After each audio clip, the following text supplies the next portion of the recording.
Good morning, everyone. Can you see the screen? The screen looks like smaller for me here. I don't know what's the problem here.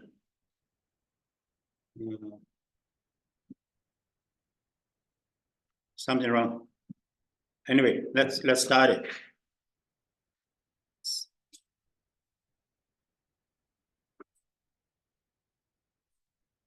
Something wrong today.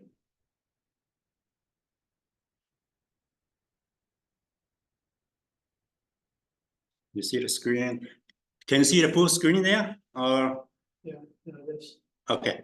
For me, it's not. So I don't know what's the problem here. And today's section, we are going to do the commercial trainings. This is the topic number 2, and it's regarding the buying and selling the commercial property. Just 1 second, I cannot see my screen here. I don't know what's wrong here. Something wrong.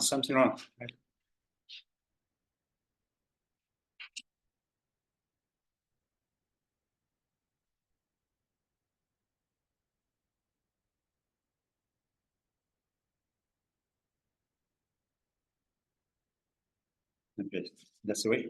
I cannot see the screen.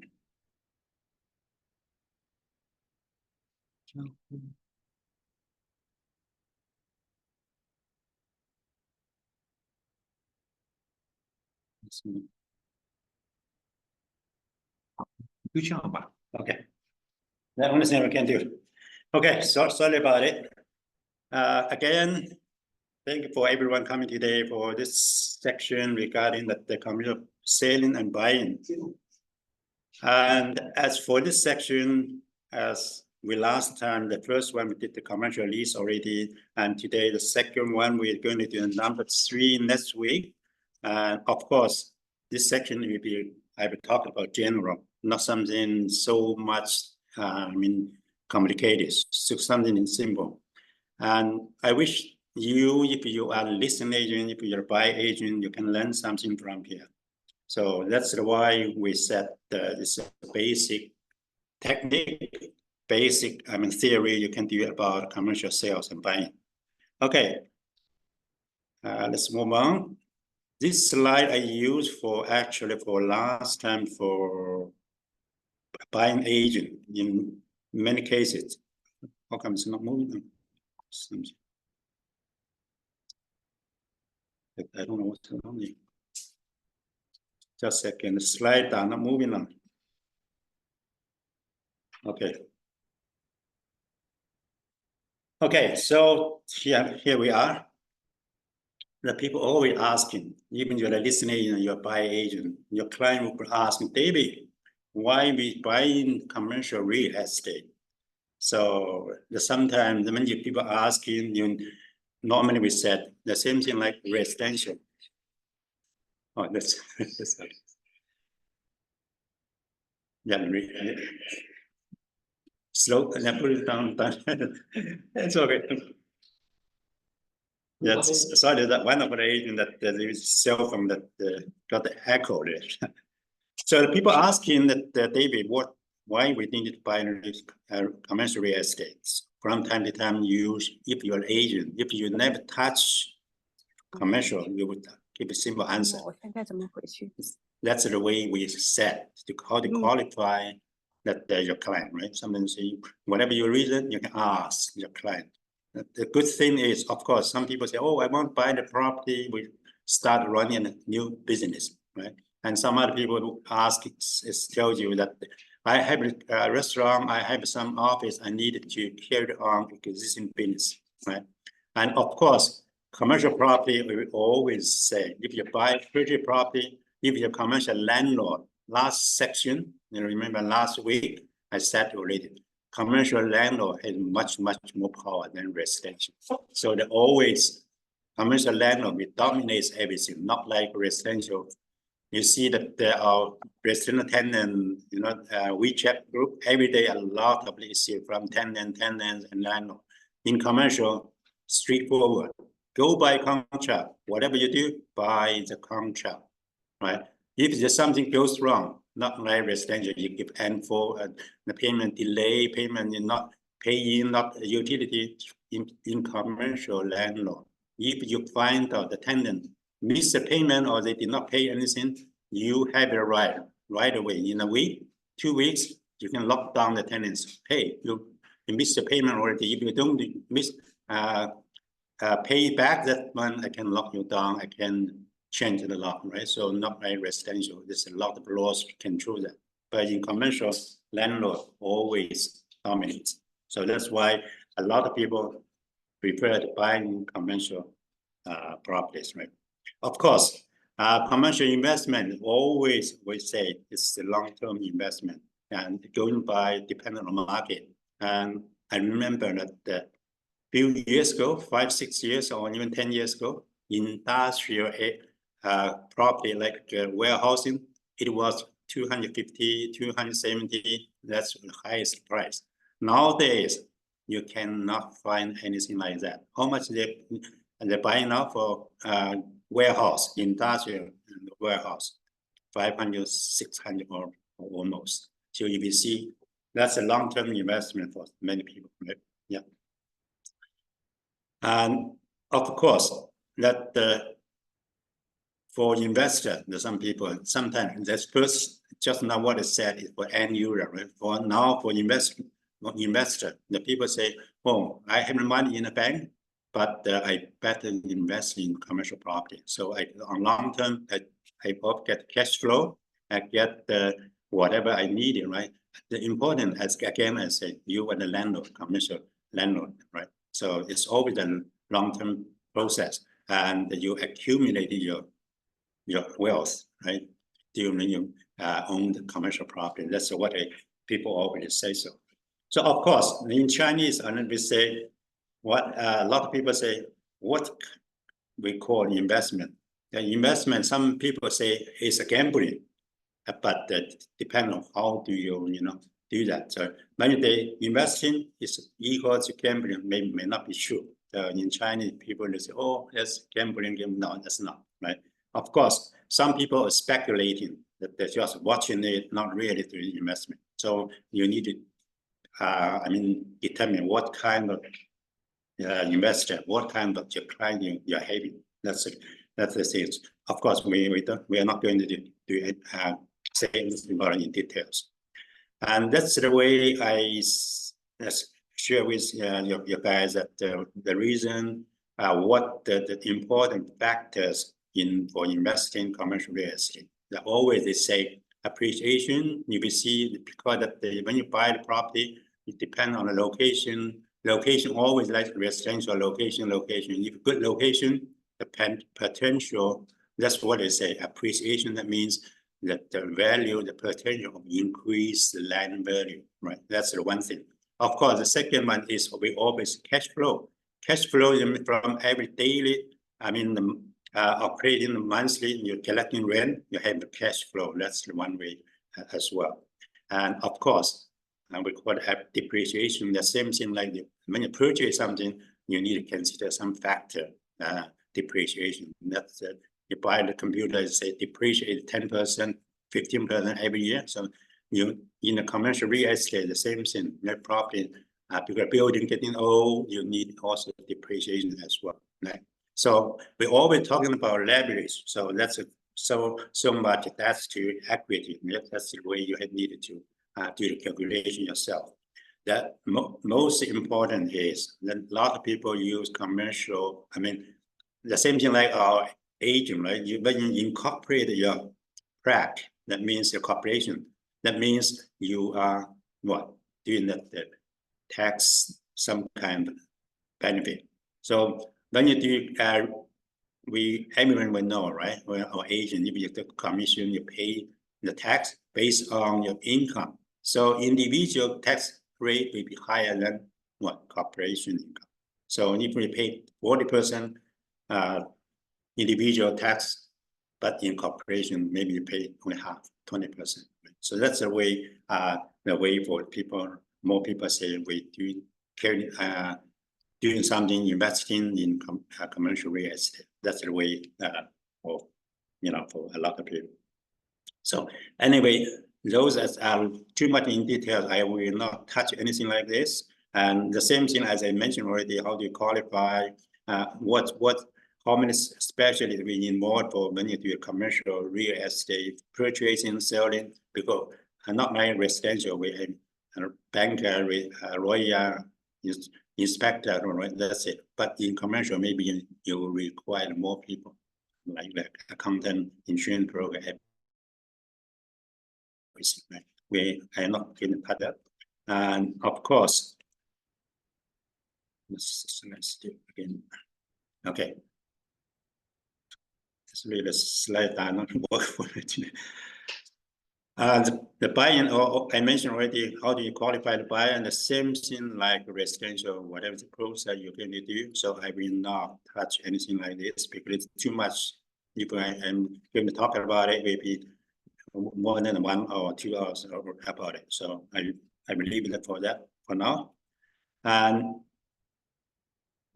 as I mentioned in the WeChat, I mean, when I do the section last night, sent out after WeChat, I say that in commercial evaluation is not like a residential. Of course, similar, some kind of similar, like we do the CMA, something like that, right? But in commercial real estate, if you do a listing or if you're buying side, you have to make sure what approach you can use. So the approach, that means depend on how to deal with when you do a listing. They say, David, I want to list my commercial property for sale. You need to find out what kind of pricing you're going to use. Like last night, one agent called me, I have a dry cleaning store with the property together. So how much I can put it for sale? So that's the way I said to him, you needed to see what kind of approach you can use. So here I will introduce you basically 3 approaches, and one by one. And in the end, I will give some examples. We can work on example to see when you really get something coming in the future, you will see what approach you can use for that. Okay, 3 approaches that we can start from. Number 1 is we call comparable. Second will be cost approach. Number 3 we call the cap rate. So let's see what kind of approach are suitable for you. We have to go through that. Number 1, when you do the value, let's say how much I can price it for sale. You will see. First of all, we do the comparable approach. So this one very similar like residential for sale. And you will see, find out on the market, the listing in the neighborhood. We normally talking about 3 to 6 months. Some people say, David, we never have anything for sale 3-6 months. What you can do? Then go by 1 year. If not 1 year, you go by 2 years. So based on that, you find out the area, the market. So in that way, you will see if that there's nothing happening in 1 year, you can say last 2 years, 3 years. Then you will see from the statistics, say last 2 years or 3 years, this area, the commercial property has been increased 3%, 6%, or 9%. Based on that, the market rate, you can do the calculation, see what pricing should be, right? So that's the one thing. The next one, for sure, the same thing like residential, as I say, you selling the property, detached house, detached, you have to go by detached. You cannot compare detached and semi-detached. No way. You cannot compare with condo. So we always talking about apple to apple, orange to orange. The same thing like detached.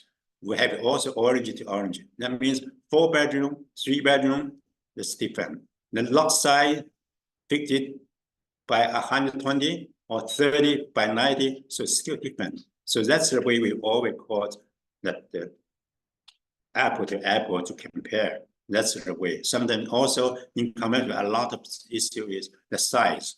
Like say, if you buy an industrial warehousing, you go by the size, 3,000, 10,000, 100,000 square foot, right? And number 2 is the same size, 100 1,000 square foot, the high ceiling is different, right? Sometimes the industry in warehousing, 20 feet high ceiling, some of them 14, some of them 28, some 32. So that's another way you have to do comparison. So that's why we said that's comparable. You need to do apple to apple, orange to orange. So make sure the more detail, the more do calculation you will find out, the more pricing will falling into the range. Of course, that the market it dominates. So again, let's say this market, like a few years ago, is different, right? In most cases, the commercial sales, not like residential, that the up and downs at the lot. It's very steady.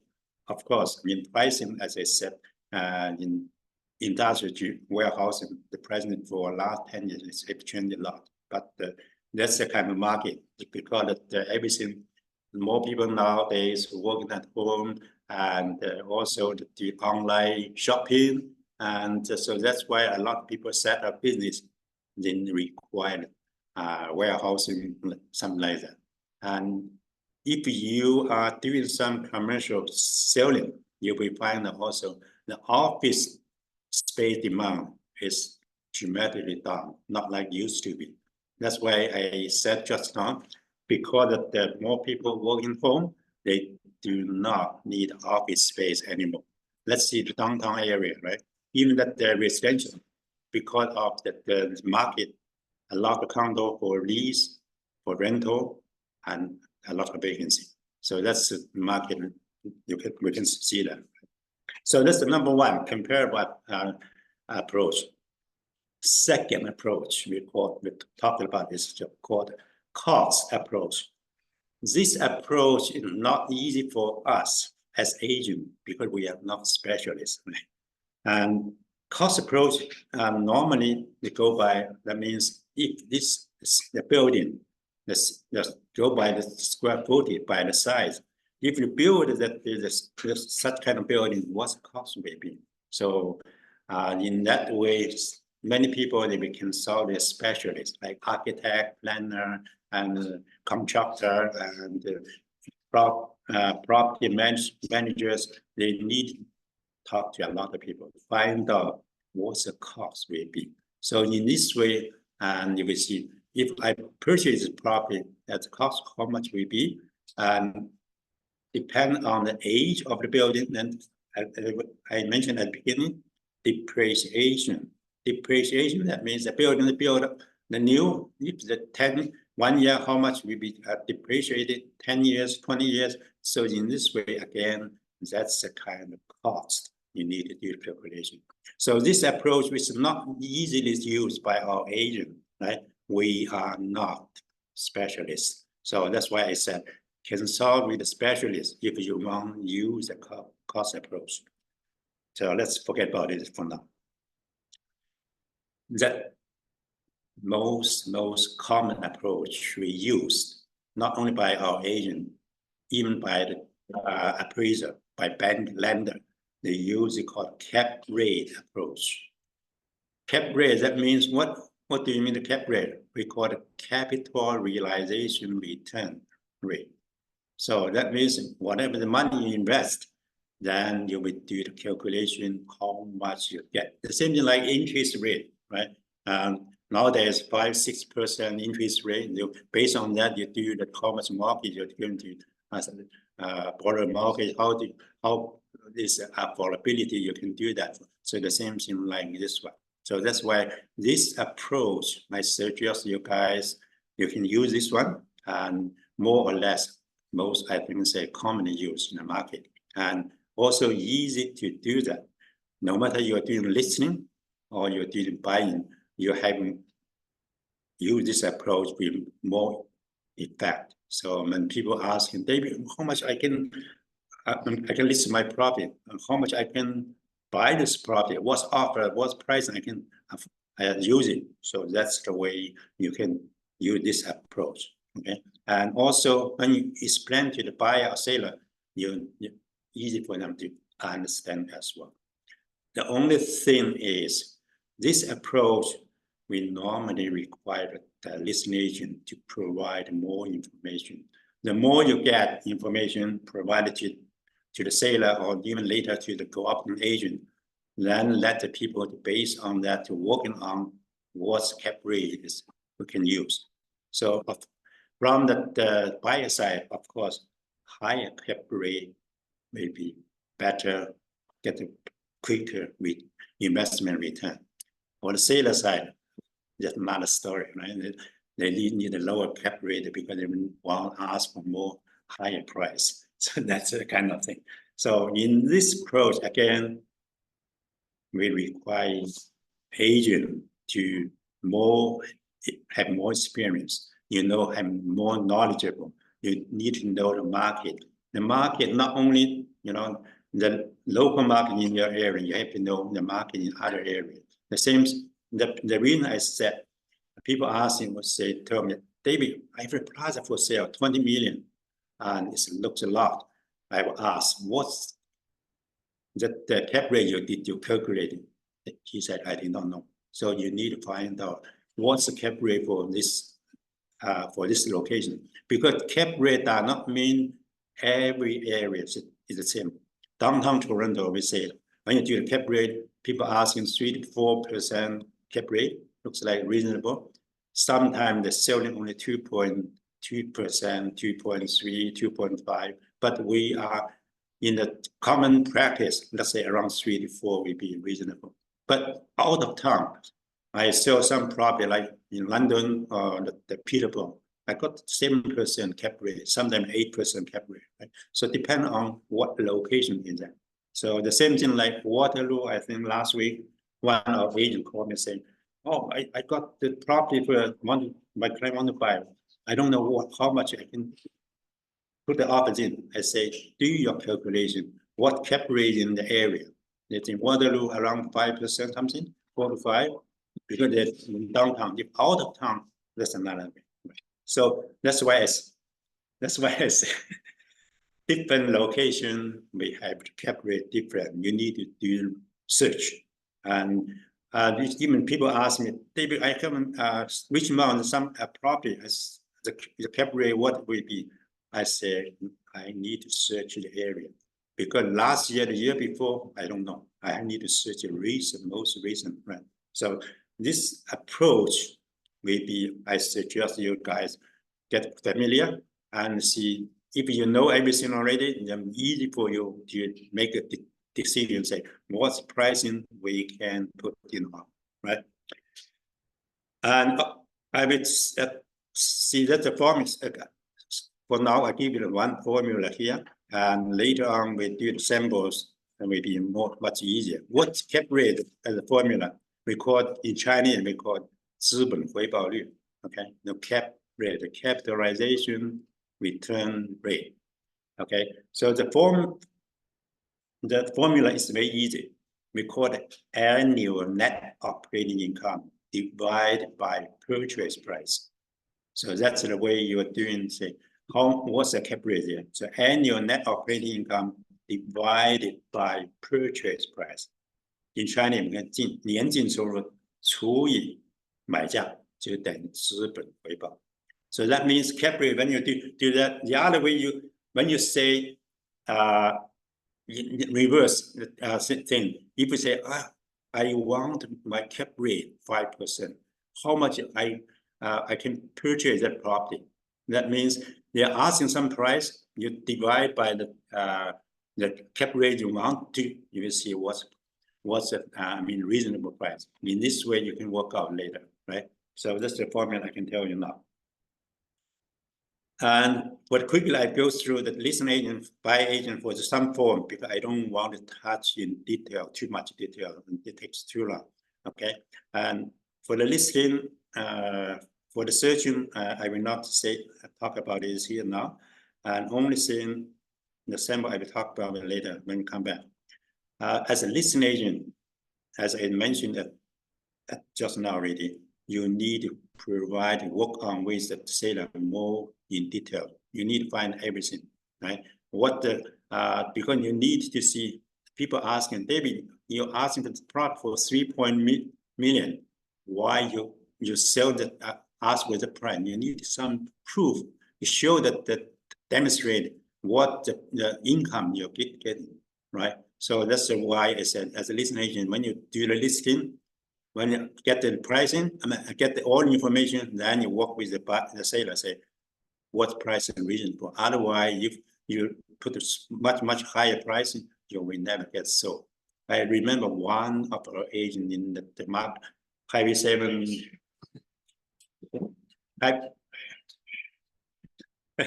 It's okay.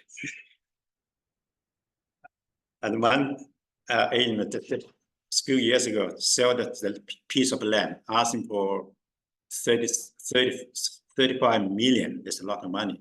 Based on my judgment, I said, based on the area, maybe you ask for 2.3, 2.5, but the seller asking too much. In this way, I say, I don't want to spend too much money for that.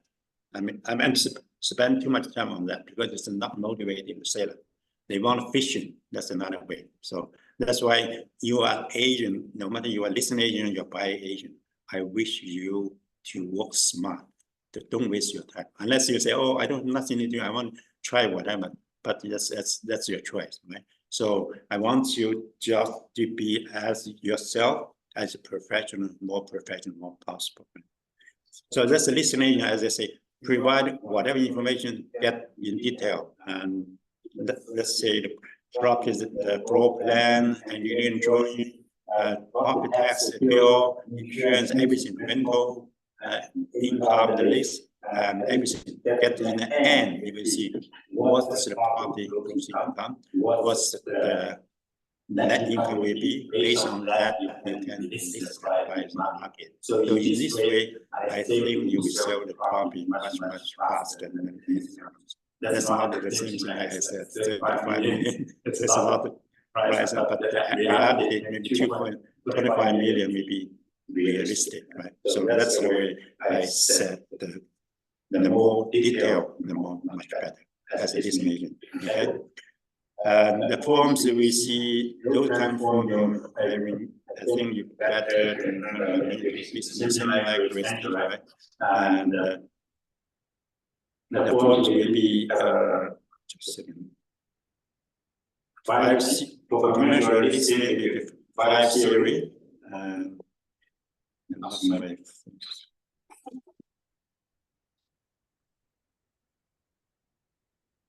Second.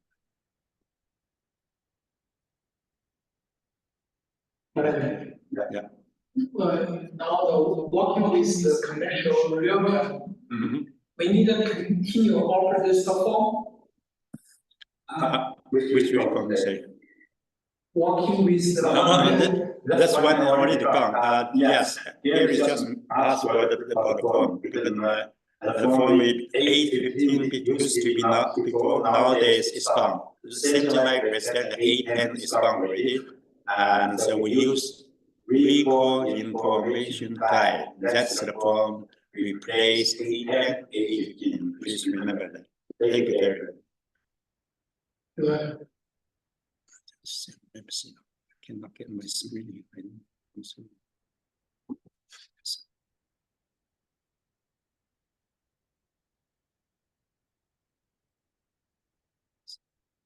Is that what screen did I see now? I got my something wrong here. Okay. I don't know why I got another sharing screen different. I need to go back to this. Yes.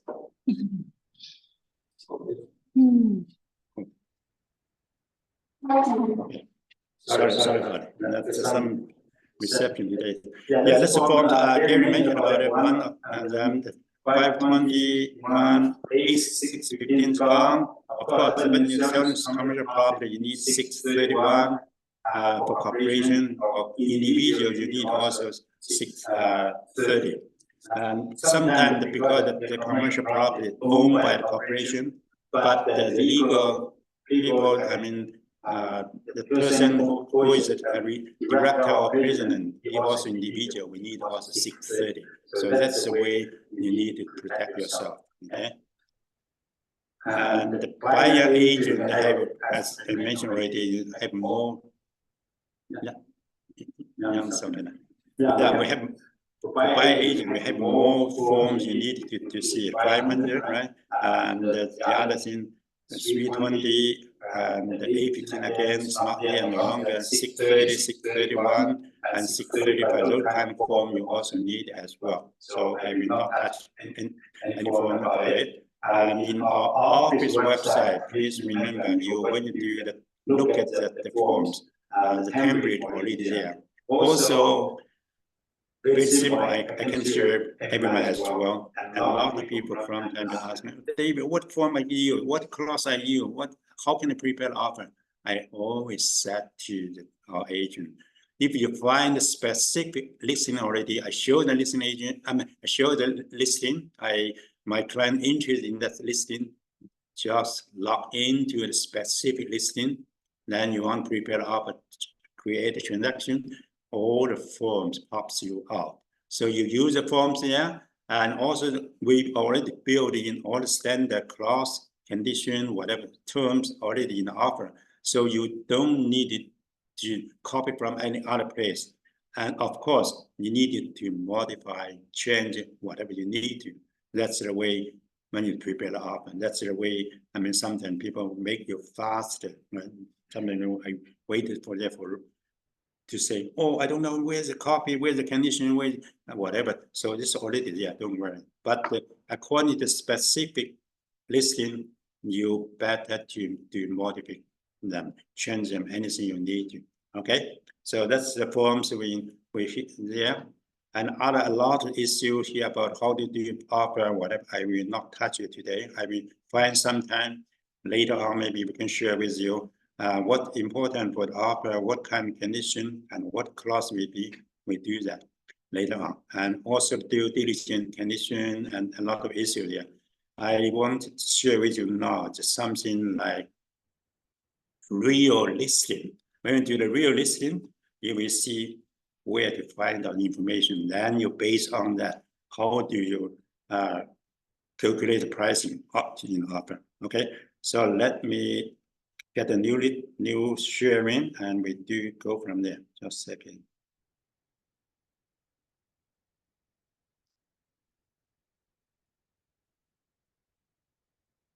I did not use the mouse yet.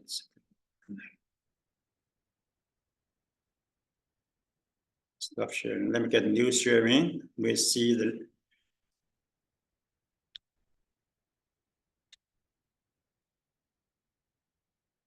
So let's say you are on MLS, right? Let's say the same thing like when you do searching on MLS and just find out what listing, what's the pricing, how do you find a major stuff there. Here that I already logged in already, so I hope you log in yourself as well. So from there, you will see when you do log in, you do search. Okay. You go into search button, right? You find commercial, and even you do a listing for sale, or you are going to buy listing with the reason I use this one, I want to get some example for you to see how do you do the calculation. Okay, friends, do the search we see for investment. Today, because we're talking about investment, right? So when you're listing commercial investment, right? And the area, of course, you can say Toronto, you can see Toronto as well. And in this way, I sometimes say, oh, my client was looking for the price range. I can say around $3 million in the range, right? Is this one plus. So this way, you will see how many listings I got here. I got the 63 listing there, and I will see the result. So you see all the listings here. I will pick few of them to take a look, and you will see what's anything there. Let me check something like that. For sale.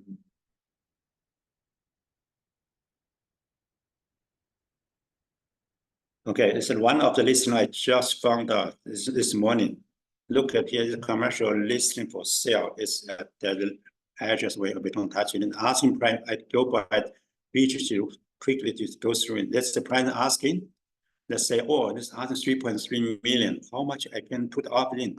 let's move on. What's the cap rate? We can work on that, right?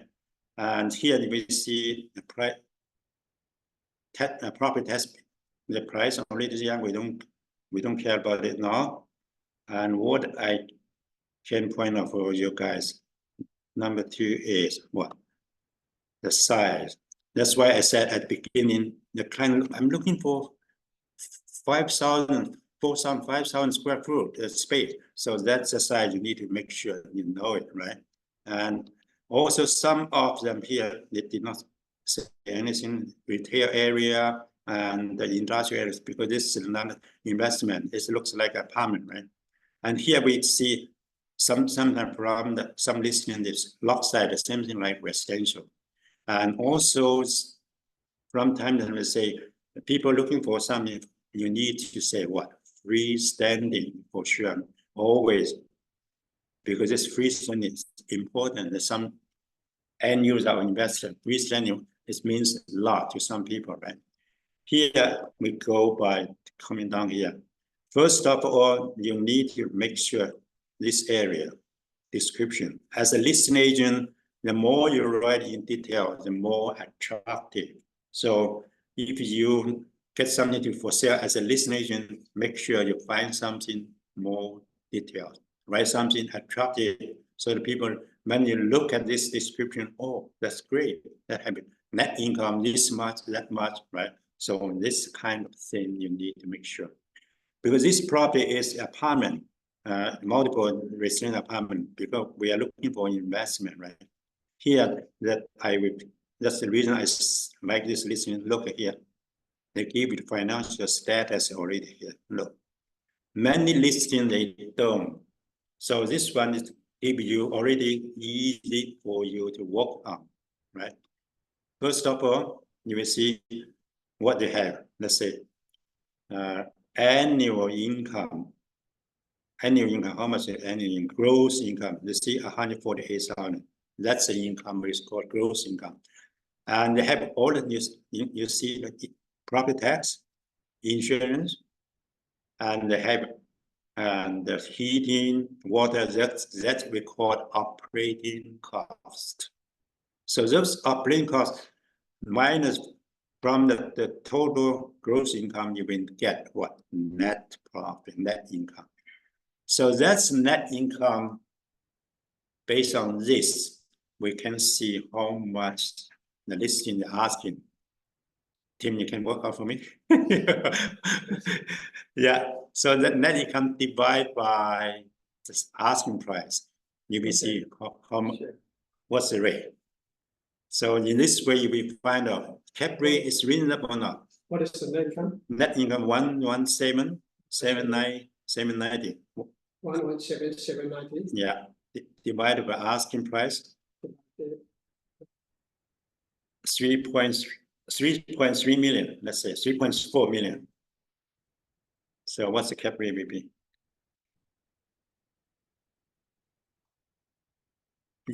Because this one in Toronto, as I mentioned just now, for other office investment as other places, sometimes they maybe around 4% is reasonable. Some even 3 point something, 3 to 4. It's hard to get the over 4 or 5% cap rate in downtown Toronto, right? Of course, depend on the building. This is residential multi-units, but for office, some retail store, they sometimes are different, right? Oh, this one 5%. That's good, 5%. But the only thing, as I say, because it's a residential and the multi-units, right, apartment, not like retail and some other investments. Retail means, more demand, not like this kind of, then the cap rate will be much, much lower. So this is one way. Thank you, team. That's a workout. And if you say, oh, I need 6% cap rate, what you can do, right? Then you did net income divided by what? 6% cap rate, you will get the pricing you want to buy or you want to sell, right? So that's one way. Let's move on to another one. Okay, this is one of the listing. Let's go to another listing. I saw a few of them just in the morning, and let's see the next one. Some of them they have something there. It's asking 3.4. I don't see anything here. They did not put anything in detail. So that's a problem for sometimes for our buy agents. If you really like this one, and you need ask listening for much more details. Yeah, this is a convenience store. It looks like so in this way, people say, I want to buy something like this. And then ask a listing agent provide as much information as possible. Then you can make a decision, right? Because people, I remember last week one agent saying, my client looking for something on Danforth and commercial property. They have restaurant downstairs and apartment upstairs. So that kind of property, what cap rate will be, how much we can sell. So that's the kind of thing you need to find out, because more demand on retail is one of them, but if the restaurant food related and more demand, because the reason is nowadays people eating or restaurant, there's more business there. So if you sell or buy such kind of commercial property, maybe on long term it's better for investor. Right? So even sometimes they say for own use as well. Okay. So this one's not there, and one more is do another thing. I got another one. Let's see.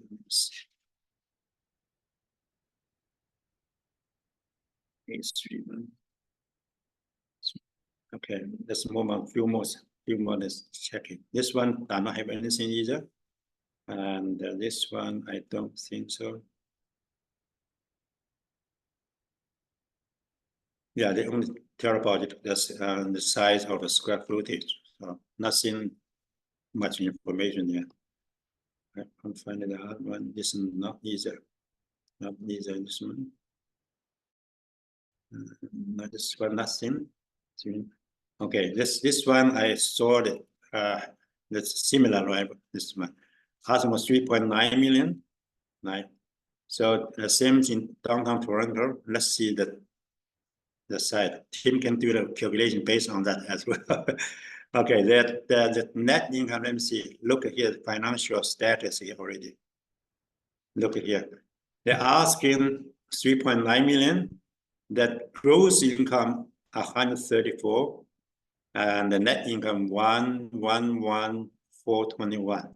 So Jim, you will see 111,000 divided by 39. The cap rate will be lower, much lower. You will see. So that's the way you're doing again. For you will see what's the difference in the downtown area, the commercial property for sale, right? And do you find how much is it? Oh, get it. Then let me try this. Let's see what's the rate. Maybe. What calculator? This one? Yeah. 11,000.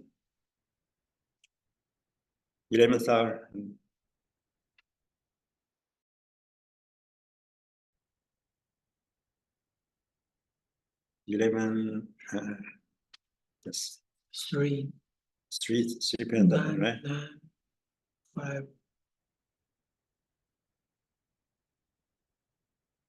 Wow. 2.7. 2.8%. You see, you will see the difference, this one and the other one. So why they asking that cap rate like this? Property, there are a lot of other factors you need to compare with. Not only the pricing, cap rate, you need to see the building, the age of the building, and also sometimes whatever the information they're given, some data as financial status, you need to do the calculation yourself. Some people they say operating costs, right? Some people they did not put anything in detail. Sometimes a gross income even, or some other issue like vacancy they did not consider. And again, we call the store with a building, right? Sometimes store with a building. In this way, on the top floor, some apartment, three or four apartment, bedroom, whatever, sometimes the vacancy there as well. So you need to look at something like what kind of tenant, what vacancy will be. That's the reason that a lot of people are looking for, let's say, commercial plaza. In a commercial plaza, is whether it's good or not. What you can judge. The important judge is, number one, you have to see the tenant, what kind of tenant they are. We call it AAA tenant, like national brand name tenant, like Tim Hortons, McDonald's, Shopper Drug Mart, those kind of we call it top AAA tenant. In this way, you will see, oh, they have such tenant will be long-term, 10, 20, even 30 years lease, so they be guaranteed for the income. So in this way, that when you talk to your client for purchasing something, you will see what kind of, information you have and what potential will be there. This way will be, much easier to make a decision whether going to buy or not. Sometimes not only the pricing, but at this time, you need to see the potential. And potential, I said at the very beginning, location, always. The same kind of plaza, even in different locations, the price may be much different. And the cap rate will be different. So that's the important as the agent, you need to know yourself. That's why the people, why they trust you, why the client, like you, because you have experience, you have knowledge, so you know how to deal with it. So that's the way I said. After this section, I hope you at least learn something. You will know what kind of issue you can handle, what that based on the information, what advice you can give to your client. Yeah. So that's the sample I can use for two, because we don't have much time for such kind of thing. And the important is, again and again, I request everyone, you have to know where to find the information. Not everyone knows everything, not even myself. I don't know everything, right? But I need to know where I can find it, like resources, like the listing at the beginning, as I said. So if you want the client like such kind of property, if they don't have information provided there, ask the listing agent. But on MLS, whatever they say, it's already there. Sometimes there are a lot of commercial property, major one. I'm talking about major one, over 10 million, 20 million, 30 million. I remember that a few years, 10 years ago in Niagara, for the hotel for sale, asked for 20 billion. So this is a big one, a big project. So in that kind of property, they don't go on MLS. We call it exclusive.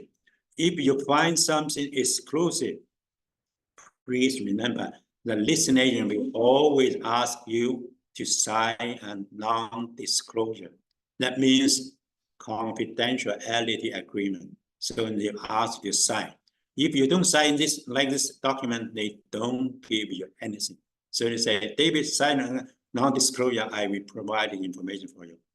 Please remember, when you sign the disclosure agreement with the agent, don't put your client name down, their contact information. Otherwise, your client will become the listing agent client, right? So that kind of thing, please remember. So you don't want to give out everything. You tell the listing agent, hey, David, you have a listing for sale. I have serious buyer. I need financial statement. I need much more details.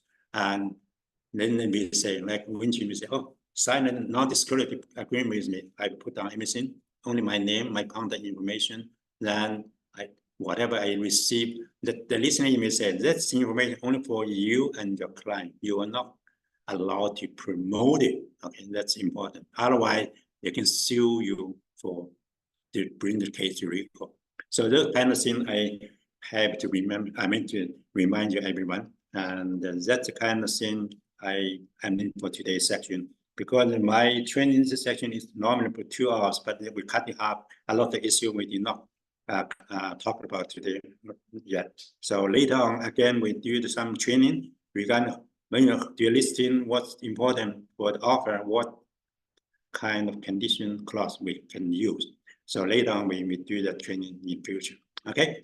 Thank you for everyone for attending the training section today. I believe 10 minutes for question and answer. Anything you can answer me here, I will try my best to answer you, give you the best answer as well. Yeah, thank you again. Let's see, open your mic if you have any question or anything we can share with the group here as well. I have a question. Can you hear me? Okay, so okay, the one on like that, just a thing. Actually, you have a question there. Open your mic. Can you hear me? I cannot hear anything. Anyone here?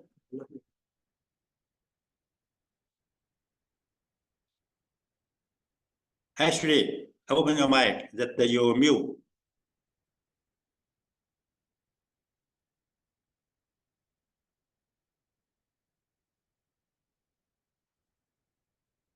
We're still waiting for you. Ashley, you raise your hand.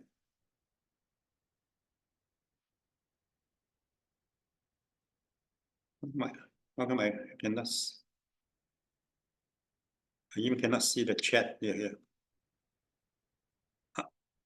Okay, actually, you are not open your mic. Anyone? Let Tim asking one question first. Okay, Tim.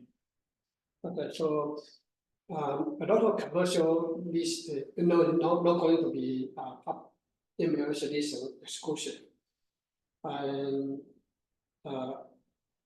we do not need to prepare the data sheet MLS data sheet. Do we need still have to sign the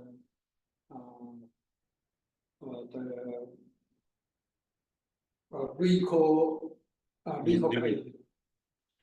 Okay, a team has a question that in many cases, if not guarantee on MLS, that means exclusive listing, right? And if you are the listing agent signing listing for exclusive, of course, you don't need to sign a data sheet form.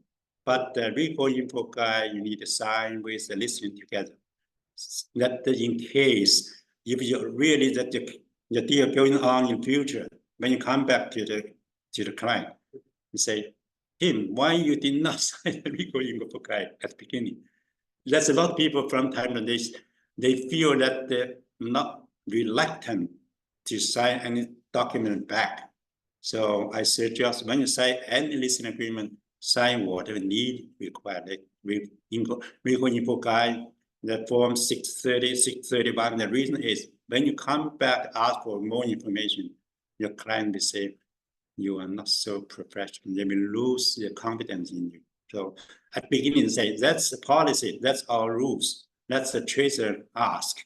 So in this way, they cannot any excuse. If they say, "Oh, I will do that later," that's fine.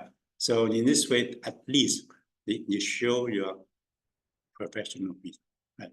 Yeah, thank you, Tim.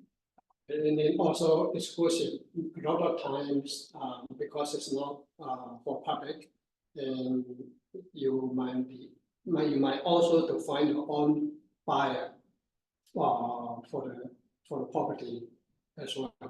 Now, how do we prevent the conflict of interest? Because it's exclusive, and then I also had to find the buyer myself.